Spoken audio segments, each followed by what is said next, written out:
11월 27일 생생 주식입니다.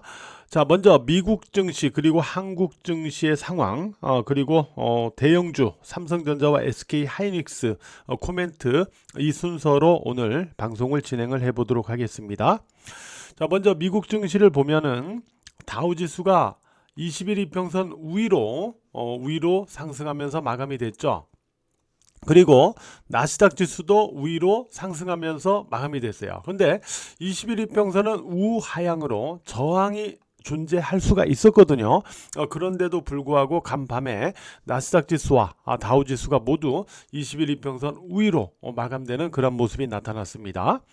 자, 일단 미국 증시는 오늘 추수감사절로 휴장이죠. 휴장이기 때문에 내일까지는 미국 증시에 영향이 없는 그런 상황 속에서 한국 증시의 흐름을 가져갈 수 있다, 이렇게 볼 수가 있는데, 자, 이런 상황 속에서 오늘 코스피 지수와 코스닥 지수의 흐름을 보면은 모처럼, 그러니까 최근에는 뭐 50포인트 이상, 60포인트 이상, 100포인트 이상 왔다 갔다 하는 그러한 흐름을 반복했습니다만은, 오늘은 모처럼 50포인트 이내에서 다소 좀 차분하게 위로 급등하거나 아래로 급락하는 그런 모습 없이 비교적 차분하게 하루 흐름을 가져갔다라고 볼 수 있는 그런 날인 것 같아요.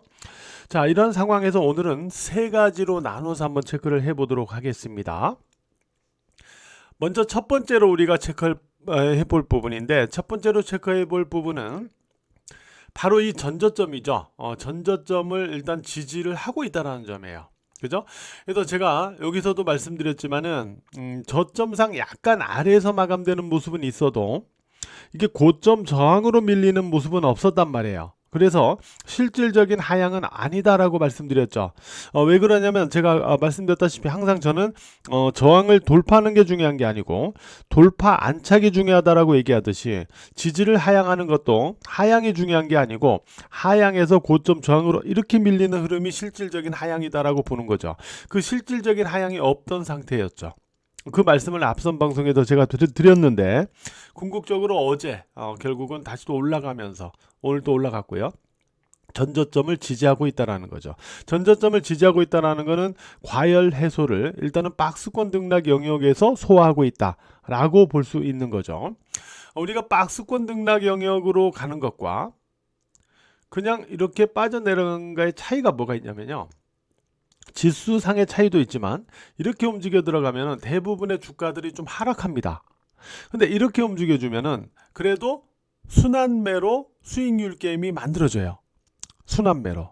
그래서 이런 부분에서도 또 차이가 있는 거죠. 그 다음에 우리가 두 번째로 이제 생각해 볼 수 있는 부분인데요. 두 번째로 생각해 볼 수 있는 부분이 뭐냐면, 지수상으로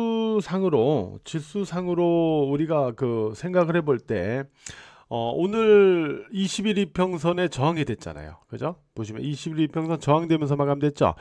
이게 우하향이니까 저항이 일단 나타날 수 있는 건 맞아요. 그 저항이 나타났어요. 그러면 내일은 어떻게 될 거냐는 거예요.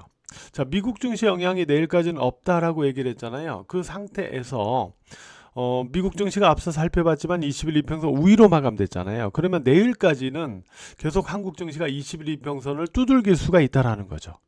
그 상황에서 오늘은 저항됐지만 내일은 과연 돌파로 시도가 될 수 있는지, 요거를 계속해서 확인해 보자 라는 말씀을 일단 드리고 싶고요. 내일장에 이제 확인 포인트가 되겠네요. 이거는, 그죠? 네. 요거는 미국 증시가 21선 위에 형성돼 있기 때문에 가능성이 내일까지는 계속 있는 거다, 이 말씀을 드리고 있는 거고, 그 다음에 세 번째로 우리가 생각해 볼 수 있는 부분이죠. 세 번째로 생각해 볼 수 있는 부분인데, 세 번째는 언제 그러면 이 장의 과열 해소가 끝날 거냐, 이거예요. 그러니까 우리가 앞선 방송에서 제가 말씀드릴 때 이게 길게 기간 조정 영역으로 박스권 등락이 길게 전개가 될 때 제가 이 타이밍을 거의 정확하게 맞춰 드렸죠. 그때 들으신 분들은 뭐 부인할 수 없잖아요. 그죠? 제가 이 타이밍을 거의 정확하게 맞춰 드렸어요. 이 시점에서 장은 박스권을 탈피할 것이다.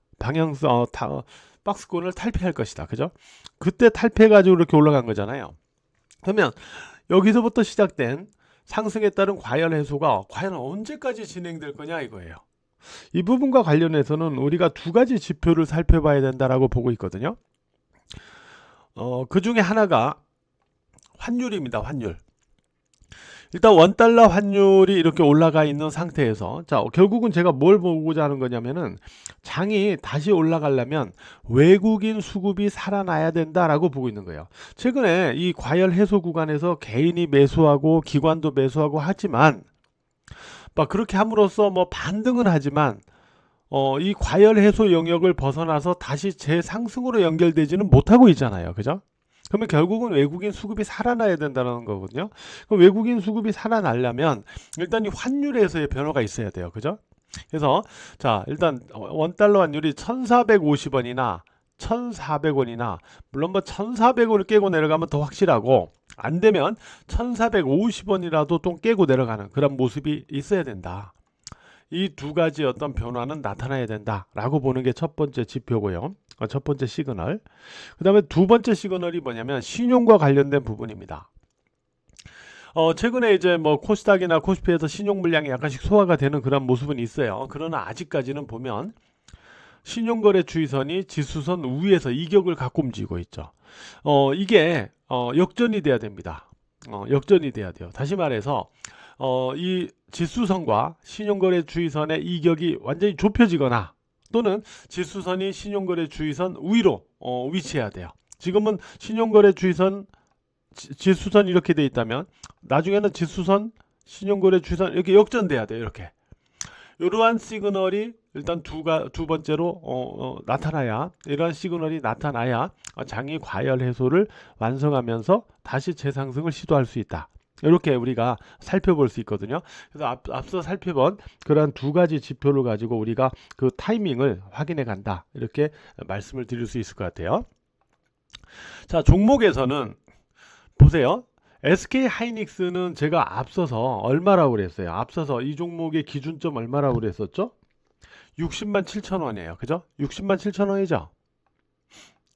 근데 거기를 돌파하지 못하고 다시 밀려 내려온 거죠. 근데 지금은 워낙 많이 더 내려왔기 때문에 여기에 앞서서 57만 원, 이게 1차적인 기준점입니다.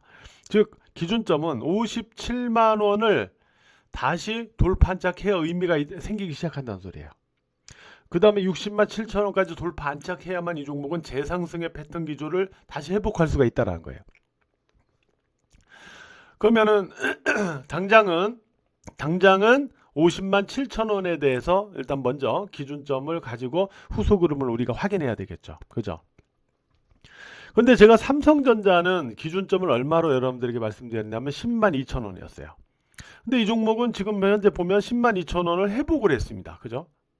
그러면 지금 삼성전자와 SK 하이닉스와의 차이점이 나타나고 있는 거예요. SK 하이닉스는 기준점 회복이 안 됐죠. 오늘 반등을 했어도. 근데 삼성전자는 회복이 되면서 버티고 있잖아요. 그럼 둘의 차이점이 뭐냐 이거죠. 그래서 삼성전자 같은 경우는 일단 범용 D램 가격이 계속 상승하거나 이런 어떤 상황의 여건 속에서 삼성전자는 뒤늦게 계약을 체결하고 있잖아요. SK 하이닉스보다 뒤늦게 계약을 체결하고 있잖아요. 그러면은 삼성전자가 더 높은 가격의 계약을 체결하고 있다는 소리예요. 그렇기 때문에 향후 실적 개선이 기대가 된다라는 부분이 삼성전자에 존재하는 거죠. 그 다음에 또 하나는 삼성전자의 파운드리가 부활하고 있잖아요. 그죠? 파운드리가 부활하고 있잖아요. 이런 부분을 종합해 볼 때 향후 실적의 증가율, 그러니까 절대적인 실적을 떠나서 실적이 전분기 대비, 전년동기 대비 증가율에 있어서 SK 하이닉스보다는 이제는 삼성전자가 더 유리한 국면에 있다라고 보는 시각, 이런 부분이 주가의 차이로 나타나고 있다라고 보면 될 것 같아요. 네, 그래서 지금은 SK 하이닉스보다 삼성전자가 좀 더 유리한 그러한 위치에 놓여져 있다라는 부분도 참고해서 우리가 볼 수가 있을 것 같습니다. 자, 오늘 하루도요 매매하시느라고 모두 고생 많으셨습니다.